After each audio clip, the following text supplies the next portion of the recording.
Welcome back to our YouTube channel Tutor Commerce by Saina Sunil. Calicut university and Kannur യൂണിവേഴ്സിറ്റിയുടെ BCom fifth സെമ്മിൻ്റെ income tax laws and accounts ആണ് നമ്മളിപ്പോൾ start ചെയ്യാൻ പോകുന്നത്. Okay, let's move to the chapter number 1, income tax. ഗവൺമെൻറ്റിന് ബേസിക്കായി കിട്ടുന്ന ഒരു കമ്പൽസറി പേയ്മെൻ്റ് ആണ്. ഓരോ വ്യക്തിയും ഇൻകം ജനറേറ്റ് ചെയ്യുന്ന ഓരോ വ്യക്തിയും കമ്പൽസറി ആയിട്ട് ഒരു ഫിനാൻഷ്യൽ ചാർജ് അടയ്ക്കണം.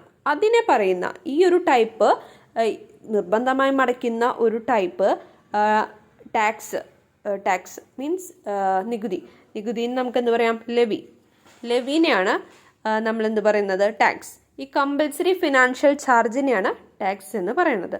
ഗവൺമെൻറ്റിലോട്ട് അടയ്ക്കുന്ന കമ്പൽസറി ഫിനാൻഷ്യൽ ചാർജാണ് ടാക്സ്. അതെല്ലാ വ്യക്തിയും അടയ്ക്കണം. അതുപോലെ ബിസിനസ് എൻറ്റിറ്റികളും അടച്ചിരിക്കണം. Okay. Introduction of tax in 1860 by sir James Wilson. Sir James Wilson ആണ് 1860 ടാക്സ് ഇൻട്രൊഡ്യൂസ് ചെയ്തിട്ടുള്ളത്. ടാക്സിൻ്റെ സ്ട്രക്ചറിലേക്ക് വരുമ്പോൾ 2 ടൈപ്പ് ടാക്സ് ആണ് വരുന്നത്. ഒന്ന് ഡയറക്റ്റ് ടാക്സും മറ്റൊന്ന് ഇൻഡയറക്റ്റ് ടാക്സും ആണ്. Direct tax is levied directly on the income of the person.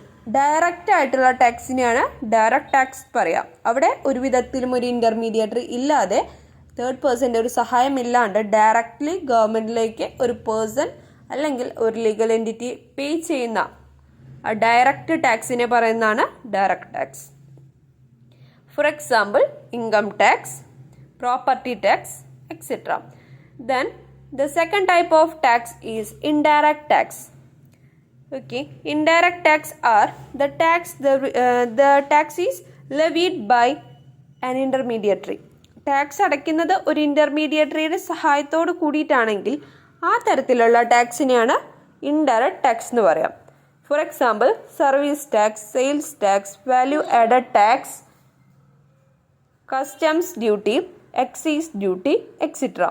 ടോപ്പിക്കാണ് CBDT, central board of direct tax. CBDT is the apex body of income tax department. It is the apex body of income tax department. It is also supreme authority and administrative head of income tax department. 2 point ഓർത്ത് വയ്ക്കുക. First apex body of income tax department, പിന്നെ വരുന്നത് supreme authority and administrative head of income tax department. അതുപോലെ പറയുകയാണെങ്കിൽ it functions as a part of the finance ministry. Finance മിനിസ്ട്രിയുടെ ഒരു പാർട്ടായിട്ടും, അതായത് ഇന്ത്യൻ ഗവൺമെൻറ്റിൻ്റെ ഒരു പാർട്ടായിട്ടും ഇത് ഫങ്ഷൻ ചെയ്യുന്നുണ്ട്. ഫിനാൻസ് മിനിസ്ട്രിയുടെ പാർട്ടായിട്ട്, ഇന്ത്യൻ ഗവൺമെൻറ്റിലെ ഫിനാൻസ് മിനിസ്ട്രിയുടെ ഒരു ഭാഗമായിട്ടും CBDT ഫങ്ഷൻ ചെയ്യുന്നുണ്ട്. CBDTയിലെ ഒരു ചെയർമാനും 6 മെമ്പേഴ്സാണ് ഉള്ളത്. ഇനി ടാക്സിലേക്ക് പോകുമ്പോൾ കുറച്ച് ഡെഫിനിഷൻ അല്ലെങ്കിൽ ടേംസ് നമ്മൾ മനസ്സിലാക്കി വെക്കണം. Especially income. എന്താണ് income? It means money. Income എന്ന് പറഞ്ഞാൽ മണി അല്ലെങ്കിൽ മണിയുടെ വർത്തിൽ റിസീവ് ചെയ്യുന്ന എന്തെങ്കിലും ഡെഫിനിറ്റ് സോഴ്സ് ഉള്ള സെർട്ടൈൻ എമൗണ്ട് റെഗുലർലി, ഒരു റെഗുലറായിട്ട് സെർട്ടൈൻ എമൗണ്ട് നമ്മൾ ഏതെങ്കിലും വിധേന ഏതെങ്കിലും സോഴ്സിലൂടെ ജനറേറ്റ് ചെയ്യുന്നുണ്ട്. അതൊന്നെങ്കിൽ മണി ആവാം അല്ലെങ്കിൽ മണിയുടെ വർത്തിലുള്ളതാണെങ്കിൽ അതിനെ പറയുന്ന വേർഡാണ് income. Okay, it means money or money's worth received from any definite source with certain amount of regularly. Okay, അതാണ് ഇൻകം. അതിൽ കുറച്ച് ഹെഡ്സ്, ആ ഹെഡ് ഇൻകം എന്ന് പറയുന്ന ഹെഡിൻ്റെ അണ്ടറിൽ കുറച്ച് കാര്യങ്ങൾ പറയുന്നുണ്ട്. Profits or gains of business or profession, dividend, interest, voluntary contribution received by a charitable, religious trust or university or educational institution or hospital, value of perquisite or profession in lieu of salary, interest, salary, bonus, commission or remuneration earned by a partner of a firm from such firm, capital gains, profit and gains from business of banking carried on a cooperative society with its members, PF, patent, copyright, gift, donation, etc. Okay.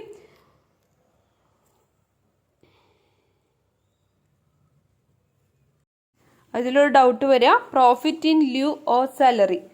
സാലറിക്ക് പുറമേ കിട്ടുന്ന profit, that means commission, bonus, അതൊക്കെയാണ് profit in lieu or salary എന്ന് ഉദ്ദേശിക്കുന്നത്. Agricultural income പറഞ്ഞില്ലേ, അത് നമുക്കൊരു ചാപ്റ്ററായി പഠിക്കാനുണ്ട്. അപ്പോൾ അതുകൊണ്ട് നമുക്കത് ആ ചാപ്റ്ററിൽ തന്നെ കവർ ചെയ്ത് പോകാം കേട്ടോ. പേഴ്സണിൽ ഇൻഡിവിജ്വൽ വരുന്നുണ്ട്, HUF വരുന്നുണ്ട്, company, firm, AOP association of person, BOI body of individual, local authority, panchayat, municipality, village, അങ്ങനെയൊക്കെ പറയുന്നതാണ് local authority. Artificial judicial person, അതിൽ വരുന്നത് യൂണിവേഴ്സിറ്റി. ഇപ്പോൾ കേരള യൂണിവേഴ്സിറ്റി ആണെങ്കിൽ ഒരു ആർട്ടിഫിഷ്യൽ ജുഡീഷ്യൽ പേഴ്സൺ ആണ്. ഓക്കെ, ഇനി HUF പറഞ്ഞു. HUF എന്ന് പറഞ്ഞാൽ ഹിന്ദു അൺഡിവൈഡ് ഫാമിലി. അതിൽ ആരാണോ ഫാമിലി മാനേജ് ചെയ്യുന്നത് ആളാണ് കർത്ത. അത് members in the family coparceners. Okay, ഇൻഡിവിജ്വലിന് 4 ടൈപ്പാണ്: female, male, minor and major. Minor പറഞ്ഞാൽ 18 വയസ്സിന് താഴെയുള്ളവർ, മേജർ എന്ന് പറഞ്ഞാൽ 18 വയസ്സിന് എബോവ് ഉള്ളവരാണ് മേജറായിട്ട് വരുന്നത്. ഇനി എന്താണ് അസസി? അസസി പറഞ്ഞ ആരാണോ ടാക്സ് പേ ചെയ്യുന്ന വ്യക്തി അയാളെ പറയുന്നതാണ് അസസി. അസസി തന്നെ 4 ടൈപ്പ് അസസി ഉണ്ട്: normal assessee, representative assessee, deemed assessee and assessee in default. Assessee പറഞ്ഞാൽ സാധാരണയായിട്ട് ടാക്സ് അടയ്ക്കുന്ന ഓരോ വ്യക്തിയും നോർമൽ അസസിയാണ്.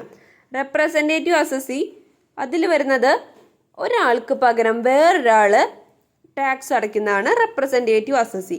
ഒരു മൈനർ ചൈൽഡ്, ഒരു ഇൻകം ഏൺ ചെയ്യുന്ന ഒരു മൈനർ ചൈൽഡ് ആണെങ്കിൽ ആ കുട്ടിയുടെ ടാക്സ് അതിൻ്റെ ആ കുട്ടിയുടെ ഗാർഡിയൻ ആണ് പേയ്മെൻറ്റ് ചെയ്യേണ്ടത്. ആ ഗാർഡിയൻ ആണ് ഇവിടെ റെപ്രസെൻറ്റേറ്റീവ് അസസി. ഇനി അതിൽ 3 കേസാണ് വരുന്നത്. ഒന്ന് മൈനർ ചൈൽഡിൻ്റെ, നോൺ റെസിഡൻറ്റിൻ്റെ, ലുണാറ്റിക്കിൻ്റെ. മൈനർ ചൈൽഡിൻ്റെ എക്സാമ്പിൾ പറഞ്ഞതാണ്. നോൺ റെസിഡൻറ്റ് പറയുമ്പോൾ നോൺ റെസിഡൻറ്റിന് നാട്ടിൽ വല്ല പ്രോപ്പർട്ടിയോ ബിസിനസ്സോ ഉണ്ടെങ്കിൽ അയാളുടെ ബിസിനസ്സിൻ്റെയും ഈ പ്രോപ്പർട്ടിയുടെയും ടാക്സ് അടയ്ക്കുന്നത് ഇവിടെ നാട്ടിലുള്ള ഒരു വ്യക്തിയായിരിക്കും.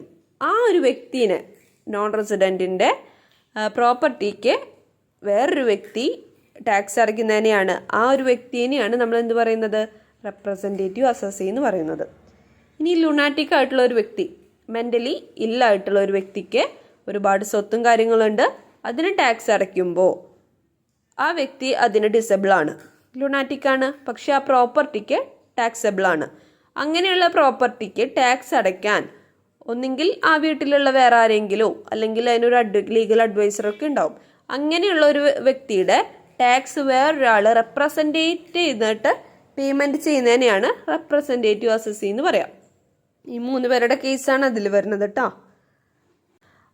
ഡീംഡ് അസസിയിൽ റെസ്പോൺസിബിലിറ്റി ഏറ്റെടുക്കുന്ന കാര്യത്തെക്കുറിച്ചാണ് പറയുന്നത്. ആരാണോ റെസ്പോൺസിബിലിറ്റി ഏറ്റെടുത്തിട്ട് അടയ്ക്കുന്നത് അയാളെ പറയുന്നതാണ് ഡീംഡ് അസസി.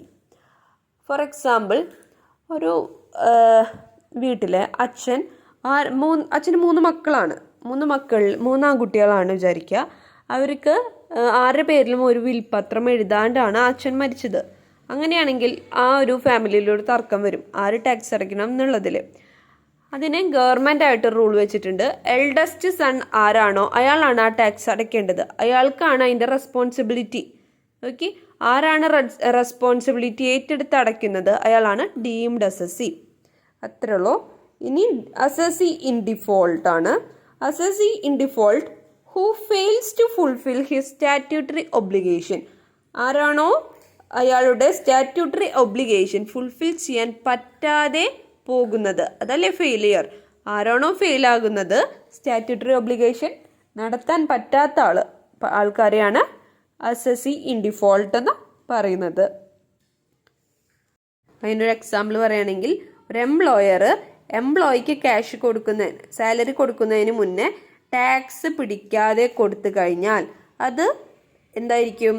ഒരു അസസി ഇൻ ഡിഫോൾട്ട്. അയാളുടെ സ്റ്റാറ്റ്യൂട്ടറി ഒബ്ലിഗേഷനാണ് എംപ്ലോയിക്ക് സാലറി കൊടുക്കുന്നതിന് മുൻപ് ടാക്സ്, എംപ്ലോയിക്ക് കിട്ടുന്ന ഇൻകത്തിലുള്ള ടാക്സ് പിടിച്ചിട്ട് വേണം കൊടുക്കാൻ. ഡിഡക്ട് ടാക്സ് ആണ്.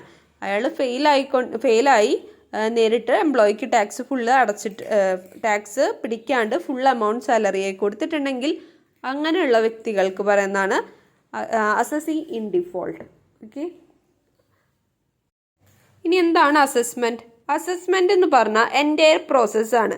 എങ്ങനെയാണ് കമ്പ്യൂട്ടേഷൻ ഓഫ് ടോട്ടൽ ഇൻകം കാണുന്നത്, ടാക്സബിൾ ലയബിലിറ്റി, ടാക്സ് ലയബിലിറ്റി കാണുന്നതിന് പറയുന്നതാണ് അസസ്മെൻറ്റ്.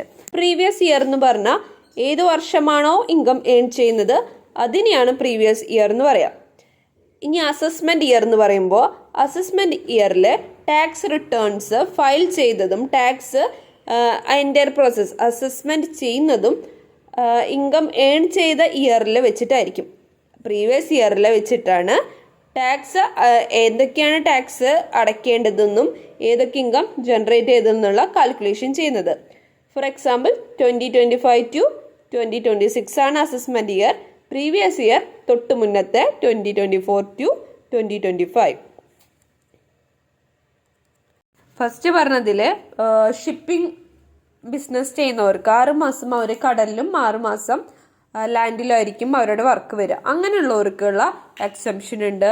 പിന്നെ ആരാണോ ഇന്ത്യ വിട്ട് മറ്റൊരു രാജ്യത്തിലേക്ക് പോകുന്നത്, ഒന്നുകിൽ വർക്ക് വിസ അല്ലെങ്കിൽ സ്റ്റുഡൻറ് വിസ, അവർക്കും ഈ ജനറൽ റൂളിന് പുറമെ വേറെ ഒരു റൂളായിരിക്കും. പിന്നെ വരുന്നത് ടാക്സ് അവോയ്ഡ് ചെയ്യാൻ വേണ്ടിയിട്ട്. ഇനി ടാക്സ് അവോയ്ഡ്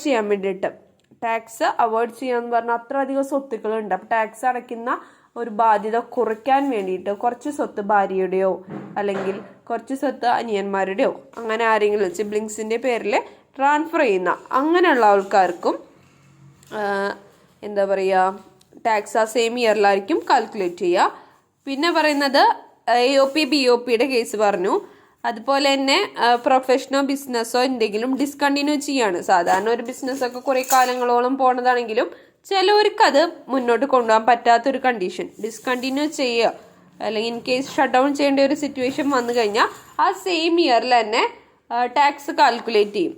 ഇനി AOPയുടെ BOPയുടെ കേസിൽ എന്തെങ്കിലും ഒരു എയിമോട് കൂടിയിട്ടായിരിക്കും അസോസിയേഷൻ ഓഫ് പേഴ്സണും ബോഡി ഓഫ് ഇൻഡിവിജ്വൽ BOI ആണ്, ബോഡി ഓഫ് ഇൻഡിവിജ്വലും തുടങ്ങിയിട്ടുള്ളെങ്കിൽ അവർ ആ 3-4 മാസത്തിനായിരിക്കും ചിലപ്പോൾ ആ ഒരു അസോസിയേഷൻ തുടങ്ങിയിട്ടുണ്ടാവുക. അങ്ങനെയുള്ള ആ ഒരു അസോസിയേഷനിൻ്റെയും ടാക്സ് കാൽക്കുലേഷൻ ആ ഒരു സെയിം ഇയറിലായിരിക്കും നടക്കുക. ഈ 5 പേർക്കാണ് ഈ ജനറൽ റൂള് എക്സംഷൻ ഉള്ളത്.